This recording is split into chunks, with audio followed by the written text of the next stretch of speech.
Hey guys, welcome back. I just wanted to do a little longer format video on these SIMMs where we did the short on the tech history, just to give you an idea a little bit more in depth where it's not rushed and you can look through these a little bit better. But these down here are my 30 pin SIMMs, and I had, in 1990, probably one or two, I purchased a Packard Bell 386, I think it was an SX16. So those, I think the max RAM on those was maybe 4 megabytes.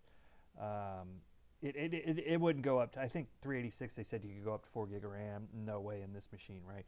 They had that limited down, I think, by the chipset from Intel.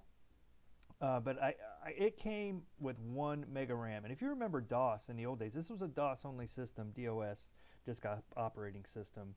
It only ran with like 640K of RAM, right? So you had to tweak the auto exec and the config sys, all right, the high mem driver to get that memory up above 640K. And there was only certain programs that could utilize that high mem area.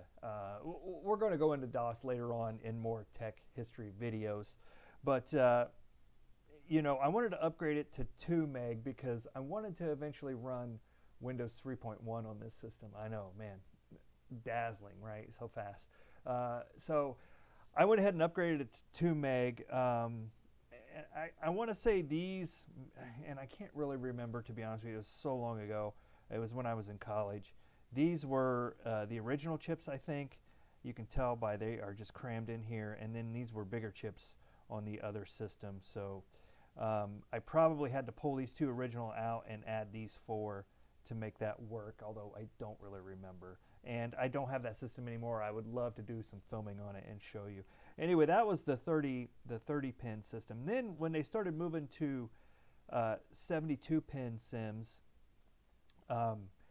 they started using like double-sided memory where you can tell there's chips on both sides, where in here there's not.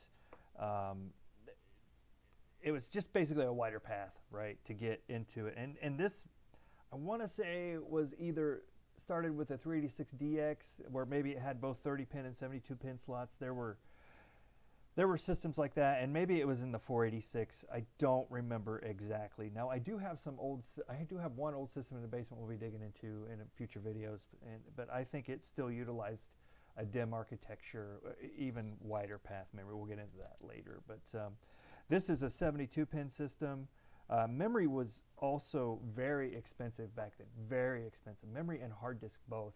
I remember I think this one came with like a 40 megabyte hard drive running DOS only, and it had some special GUI program that ran in DOS that let you choose programs, like it had big squares. I'll see if I can find a picture of that somewhere along the way and show you that down the road. But that would all load in the 640K of RAM.